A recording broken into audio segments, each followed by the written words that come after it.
Among the 10 great prophetic signs that point to Christ's coming, one of the most interesting is the technology that would facilitate the mark of the beast technology. In Revelation chapter 13, we're told something quite extraordinary. Though money has been used throughout human history, gold and silver coins, even currency, the Bible indicates that in the last days it will be a cashless society. Furthermore, it indicates that the Antichrist and his partner, the false prophet, after the Antichrist goes in the temple and says he's God, that they will demand that everyone on earth worship him. If they do, they will give them the number 666. It is both a mark and a number. It's related to the name of the Antichrist. Now, the Bible indicates that if you have this number, you'll be able to buy and sell. But if you don't have the number, you will not be able to buy and sell. In the words of John in Revelation 13, verse 16, "He, the false prophet, caused all, both small and great, rich and poor, free and bond, to receive a mark in their right hand or in their foreheads, that no man might buy or sell save he that had the mark, or the name of the beast, or the number of his name. Here is wisdom. Let him that hath wisdom count the number of the beast, for it is the number of a man, and his number is 666. Now, when John wrote that, he wrote 3 Greek letters. The first letter stood for 600, the second for 60, and the third for 6.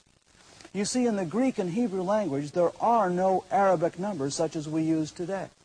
When they wanted to express numbers, they had to use letters. Just as in Latin, where X stands for X, but it also stands for 10, and C stands for 100, and V for 5, in Greek and Hebrew, the 2 biblical languages, every single letter stands for a number. When they wanted to say, get me 22 loaves of bread, they would use one number that stood for 20 and one that stood for 2. Therefore, every name of anything, whether it's your name or mine or the name of a tree, if you add up the first letter, the second, the third, the fourth, the fifth, you'll end up with a numeric total. The value of the name Jesus is 888. The value of the name Emmanuel is 800.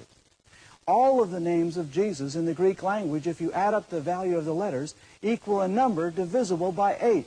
8 is, of course, associated with resurrection. Jesus Christ did not rise on the 7th day, on Saturday, but on Sunday the 8th day. It was 8 people who came off the Ark of Noah. It's associated with resurrection.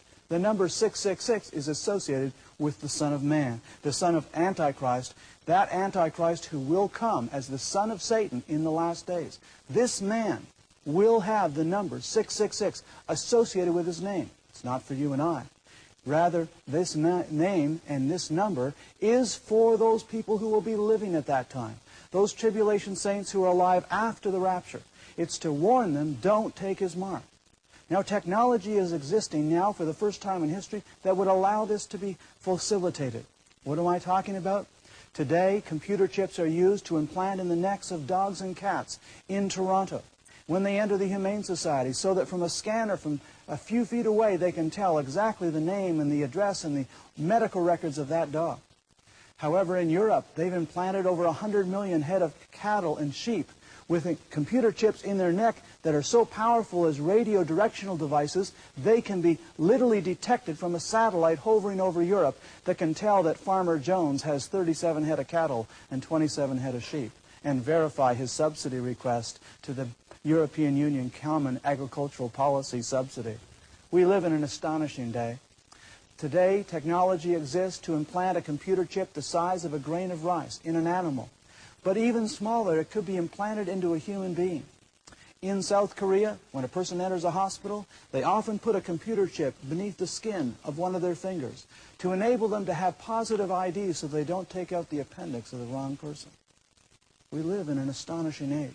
The technology now allows the government to develop these kind of identification, absolute, unique identifier numbers.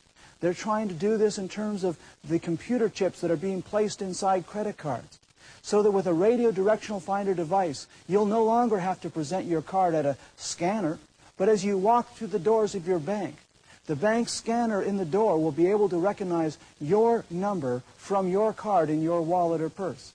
And up on the computer screen of the teller will come your face and your bank accounts, the fact you have a wife and a dog, and all the other information about you. These technologies that ultimately could result in the implanting of a computer chip beneath the skin. Why would they do this? Well, there's a tremendous problem with theft. People are afraid of robbery.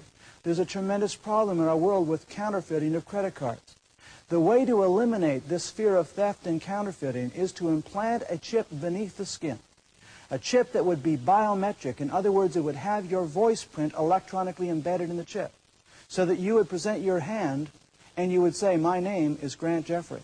And because my voice and yours are absolutely unique from all other voices in the world, the computer would be able to know that it was myself speaking and would verify that I could then use that chip in my hand to buy or to sell. We live in an extraordinary day, but these technologies suggest that for the first time in history, the mark of the beast technology could be implemented in our generation. It's one more sign that Jesus Christ could come soon.